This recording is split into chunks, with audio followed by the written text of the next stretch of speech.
Hello friends, मैं शिव कुमार सैनी एक बार फिर उपस्थित हूँ आपके सामने एक और नए पेपर का सॉल्यूशन लेके, जिसमें आपको रेडियोग्राफी के एमसीक्यूज का सॉल्यूशन दिया जाता है। दोस्तों, आज के पेपर में हमारे जो एमसीक्यूज है वो फ्लोरोस्कोपी पर आधारित है, जिसका आपको सॉल्यूशन भी मिलेगा। अगर आप भी ये टेस्ट सीरीज देना चाहते हो तो इसका लिंक नीचे डिस्क्रिप्शन में दिया गया है, जहां पे जाके आप इस टेस्ट सीरीज को ज्वाइन कर सकते हो।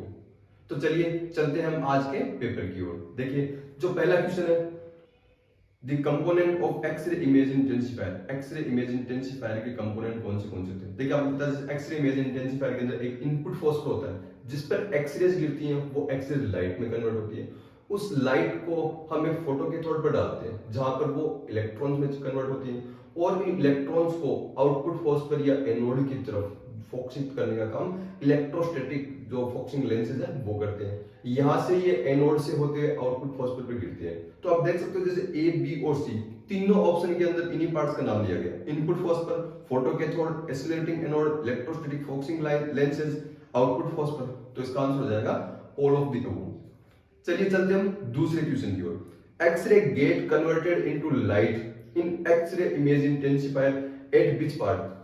देखिए, इमेज इंटेंसिफायर के अंदर एक्सरेज है, ये एक्सरेज लाइट में कौन से कंपोनेंट या कौन से पार्ट पर ये कन्वर्ट होती है? तो इसका पहला ऑप्शन है output phosphor, anode, input phosphor और कैथोड। देखिए, जो आप जैसे डायग्राम में भी देख सकते हो, एक्सरेज जब इनपुट फॉस्फर पर गिरती है तो वो लाइट में कन्वर्ट होती है। आपको पता है इनपुट फॉस्फर के रूप में इसके अंदर सीजियम आयोडाइड क्रिस्टल लिया जाता है, जिसमें सोडियम की डोपिंग की जाती है। एक्टिवेटर के रूप में क्या काम लेता है? सोडियम काम में लिया जाता है। और इस पर जैसी एक्सरेज गिरती है तो ये ब्लू लाइट उत्पन्न करता है। ये क्या करता है? ब्लू लाइट उत्पन्न करता है। तो इनपुट फॉस्फर के रूप में क्या काम लिया जाता है? सीजियम आयोडाइड काम लिया जाता है, जो ब्लू लाइट उत्पन्न करते हैं। एक और चीज मैं आपको बताता हूँ, ये जो सीजियम आयोडाइड क्रिस्टल है, इन क्रिस्टल की स्पेशल प्रॉपर्टीज होती हैं।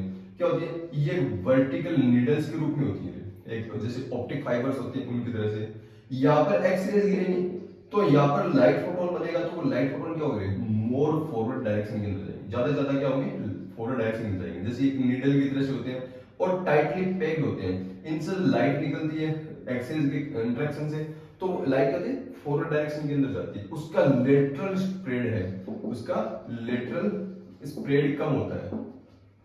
तो आप इस क्वेश्चन में देख सकते हो, इसके अंदर पूछा गया है कि एक्सरेज जो इमेज इंटेंसिफायर के अंदर एक्सरेज लाइट में कहां पर कन्वर्ट होती है? तो हम कहां पे बता सकते हैं? वो इनपुट फोर्स पर कन्वर्ट होती है। मैंने आपको ये भी बता दिया इनपुट फोर्स पर किसका बना होता है, कौन सी लाइट निकलती है। और इसके अलावा इनकी जो नीडल्स है, वर्टिकल नीडल्स, ये क्लोज टाइटली पैक्ड होते हैं ऑप्टिक फाइबर्स की तरह। तो इसकी स्पेशल प्रॉपर्टी के बारे में आपको बता दिया है। ये जो इंपॉर्टेंट क्वेश्चंस है जो इसके अंदर बनते हैं। Third question, what component of image intensifier convert the visible light into electron?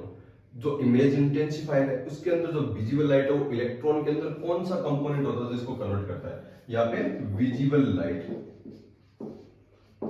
इसको जो इलेक्ट्रॉन्स के अंदर कौन कन्वर्ट करता है? मैंने अभी आपको सेकंड क्वेश्चन के अंदर बताया था कि इनपुट फॉस्फर पे जैसे ही एक्सरेज गिरती है तो वहां पे जो सीजियम आयोडाइड सोडियम एक्टिवेटेड होता है, वो क्या करता है? उसको लाइट फोटोन में कन्वर्ट कर देता है। इस लाइट फोटोन को हम क्या करते हैं? हम आप जैसे डायग्राम में देख सकते हो, लाइट फोटोन क्या करते हैं? सीधे हम फोटो कैथोड पर डालते हैं। इसमें फोटो कैथोड होता है। इस फोटो कैथोड की प्रॉपर्टीज होती है कि इस पर जैसे ही ये लाइट फोटोन गिरते हैं जो इनपुट फॉस्फर से निकले हुए, ये कपल क्या होता है? जो आउट इनपुट फॉस्फर अंदर की सतह पर कोटेड होता है, और ये जो फोटो कैथोड है, इस पर जैसे ही लाइट फोटोन गिरते हैं ये क्या करता है? इलेक्ट्रॉन इमिट करता है। ये क्या करता है? इलेक्ट्रॉन इमिट करता है। एक चीज और, ये जो फोटो कैथोड है ये कौन से मटेरियल का बना होता है? ये फोटो कैथोड एंटीमनी जो सीजियम का बना होता है, SbCs3 इसका फॉर्मूला होता है। SbCs3 एंटीमनी सीजियम का होता है। इसकी पतली सी परत की हुई होती है। इसकी प्रॉपर्टीज होती है कि इस पर जैसे लाइट फोटोन गिरते हैं तो ये क्या करता है? उसको इलेक्ट्रॉन के अंदर कन्वर्ट कर देता है। ये क्या करता है? इलेक्ट्रॉन कन्वर्ट करता है। एक चीज, ये ब्लू लाइट एब्जॉर्ब करता है। ये क्या करता है? ये ब्लू लाइट एब्जॉर्ब करता है। तो इस ब्लू लाइट, और आपको मैंने बताया इनपुट फॉस्फर से भी ब्लू लाइट निकलती है जो सीजियम आयोडाइड से। इसका मतलब इसका इनपुट फॉस्फर के साथ स्पेक्ट्रल मैचिंग है, यानी इनपुट फॉस्फर के इंटरनल सरफेस पे इसको कोटिंग कर देते हैं। इनपुट फॉस्फर से जैसे ब्लू लाइट निकलेगी वो उसको एब्जॉर्ब कर लेगा और इलेक्ट्रॉन के अंदर कन्वर्ट कर देगा। तो इसका आंसर हो जाएगा B, photo cathode. Photo cathode क्या करता है? जो लाइट फोटोन है उनको इलेक्ट्रॉन में कन्वर्ट करता है। फोर्थ क्वेश्चन है which of the following is the output phosphor of image intensifier. Image intensifier का आउटपुट फॉस्फर किसका बना होता है? Calcium tungstate, cerium iodide, sodium iodide, zinc, cadmium sulphide. तो देखिए इमेज इंटेंसिफायर का जो आउटपुट फॉस्फर आप देख सकते हो, आउटपुट फॉस्फर का इसके अंदर ये किसका बना होता है? ये जिंक कैडमियम सल्फाइड का बना होता है और इसके अंदर सिल्वर की डोपिंग की जाती है। इसमें क्या है? सिल्वर की डोपिंग की जाती है, सिल्वर एक्टिवेटेड होता है। एक चीज और, जो मैंने आपको इनपुट फॉस्फर के बारे में बताया, तो उससे ब्लू लाइट निकलती है, तो इससे क्या निकलती है? इससे ग्रीन लाइट निकलती है। इससे क्या निकलती है? Green light. और आउटपुट फॉस्फर पर हम रिकॉर्डिंग के लिए जो वीडियो कैमरा लगाते हैं, जैसे वीडियोकॉन ट्यूब वगैरह लगाते हैं, तो वो भी क्या करता है? ग्रीन लाइट के प्रति सेंसिटिव होता है। यानी यहाँ पर भी हमें स्पेक्ट्रल मैचिंग देखने को मिल जाती है, जो इसके प्रति बहुत ज्यादा सेंसिटिव होता है। कैमरा मोस्ट सेंसिटिव होता है ग्रीन लाइट के प्रति। फिफ्थ क्वेश्चन है in image intensifier fluoroscopy the milliamperage range is typically. तो इमेज इंटेंसिफायर फ्लोरोस्कोपी होती है, उसमें मिलीएम्पियर की रेंज क्या होती है? एक चीज मैंने आपको बताया था, रेडियोग्राफी अगर हम देखें, रेडियोग्राफी के अंदर अगर हम एमए की बात करें, जो हम टेक्निक काम में लेते हैं, ट्यूब करंट की बात करें, तो ट्यूब करंट क्या होता है? बहुत ज्यादा होता है। उसके अंदर क्या होता है? ट्यूब करंट बहुत ज्यादा होता है। उसके अंदर अपन 100 से लेकर 300 एमए तक या 500 एमए तक भी ट्यूब करंट हम उसके अंदर काम में लेते हैं, बहुत ज्यादा होता है। लेकिन फ्लूरोस्कोपी के अंदर क्या होता है? फ्लूरोस्कोपी के अंदर बहुत थोड़े से ही इलेक्ट्रॉन चाहिए होते हैं इनपुट फॉस्फर पर, जो क्या करें, जो लाइट करंट में कन्वर्ट करते हैं और फोटो कैथोड पे उससे और ज्यादा उससे इलेक्ट्रॉन प्रोड्यूस होते हैं, वो आउटपुट फॉस्फर और ज्यादा लाइट प्रोड्यूस करते हैं। इसलिए फ्लूरोस्कोपी के अंदर क्या होता है? थोड़ा सा ही ट्यूब करंट काम ही रहता है। कितना होता है? 1 to 5 mA। कई जगह ये 0.5 to 5 mA भी दिया होता है, तो ये भी सही है, ये भी जो ऑप्शन के अनुसार दोनों सही है इसके अंदर। तो सबसे इंपॉर्टेंट चीज है कि इतना कम ट्यूब करंट क्यों काम मिल जाता है?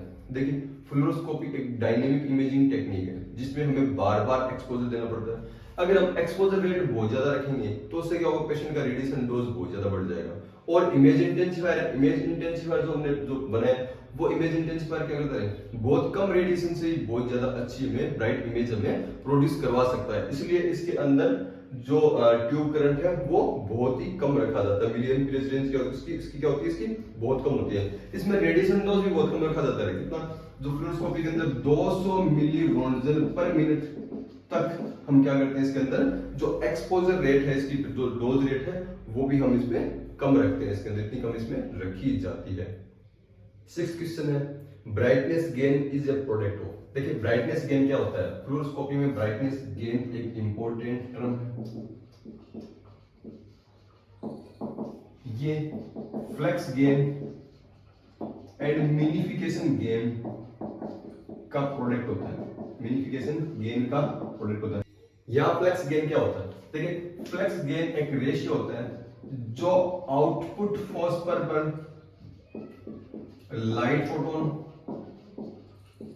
की संख्या तथा number of x-rays on input phosphor. जो इनपुट फॉस्फर पर गिरने वाली एक्सरेज और आउटपुट फॉस्फर पर जो लाइट फोटोन उत्पन्न होते हैं उनका एक रेशियो होता है, इसका जिनका रेशियो होता है। मिनिफिकेशन गेन क्या होता है? देखिए आपको पता है आउटपुट फॉस्फर है उसका डायमीटर ज्यादा होता है, सॉरी कम होता है, और इनपुट फॉस्फर का डायमीटर ज्यादा होता है। तो ये एक रेशियो होता है d1/d2 का होल स्क्वायर।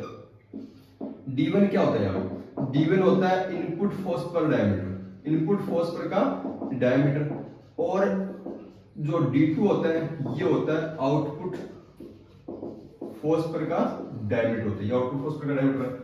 यहाँ पे फ्लक्स गेन होता है, इसकी रेंज लगभग 50 तक होती है। कितनी होती है? 50 तक होती है। इसकी वैल्यू जो आती है वो 50 के आसपास आती है। 7th क्वेश्चन है the numeric conversion factor value is equal two of the brightness gain value.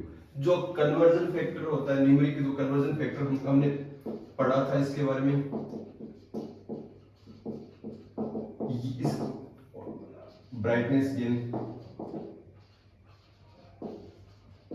तो ये x% होता है इसका ब्राइटनेस गेन का।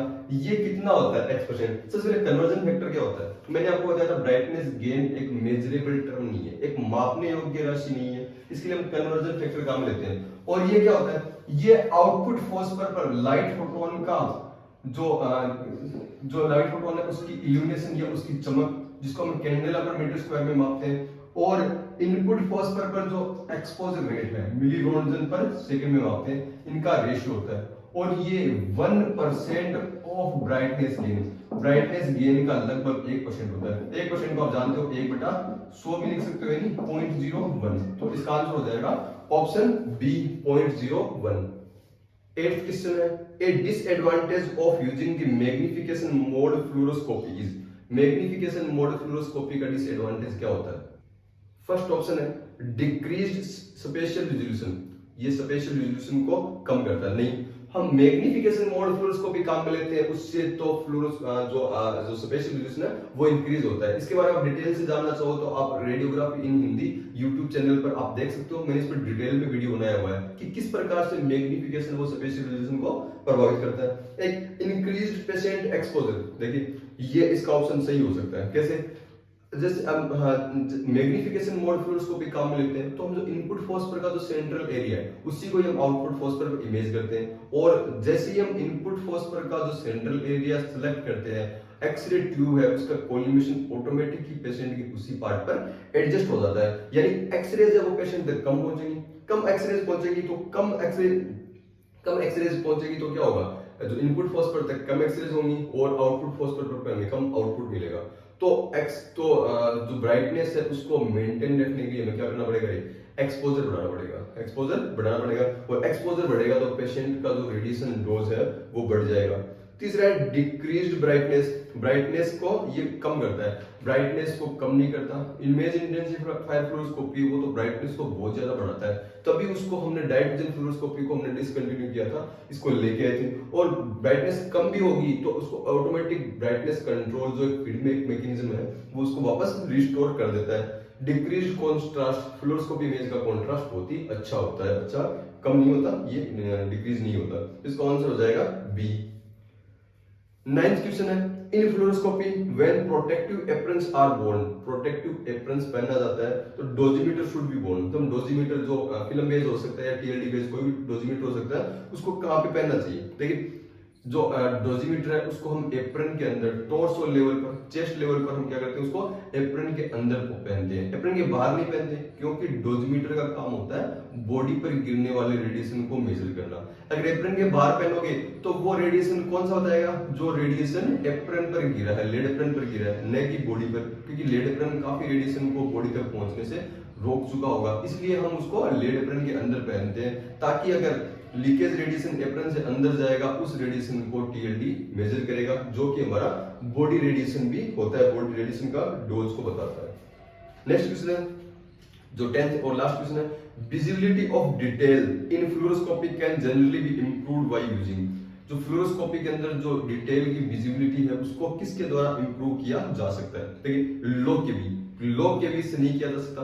अगर आप केवी को कम करोगे तो आपका क्या होगा, एक्सरे फोटोन कम पहुंचेंगे, क्यों? लो केवी की एक्सरेज होंगी वो पेशेंट एब्जॉर्ब कर लेगा, आपका इनपुट फास्फोरस कम पहुंचेंगे, उससे क्या होगा, आपकी इमेज क्या होगी, नॉइजी इमेज होगी, इमेज में नॉइज क्रिएट होगा, क्योंकि कम इंफॉर्मेशन इमेज प्रोड्यूस होगी तो उसमें नॉइज प्रोड्यूस होता है। दूसरा small field of view, field of view आप छोटा लेते हो, यानी आपने क्या किया, मैग्निफिकेशन मोड काम में लिया है, उस कंडीशन में क्या होता है, स्पेशियल रिजोल्यूशन बढ़ता है तो उससे क्या होगा, विजिबिलिटी इंप्रूव होगी। तीसरा लो एमए लो करने में भी एक्सरे फोटोन की संख्या कम हो जाएगी, तो इनपुट फास्फोरस पर क्या होगी, कम एक्सरे फोटोन पहुंचेंगे, तो ये भी नहीं हो सकता। लो एक्सपोजर रेट, जो कि एक्सपोजर ये एमए को ही बताता है, जो थर्ड और फोर्थ ऑप्शन देख जैसा है, तो इसका आंसर हो जाएगा B, small field of view. तो नेक्स्ट जो पेपर का सॉल्यूशन लेके मैं आपके सामने अगले संडे को रात को 8 बजे फिर उपस्थित होऊंगा, तब तक के लिए धन्यवाद।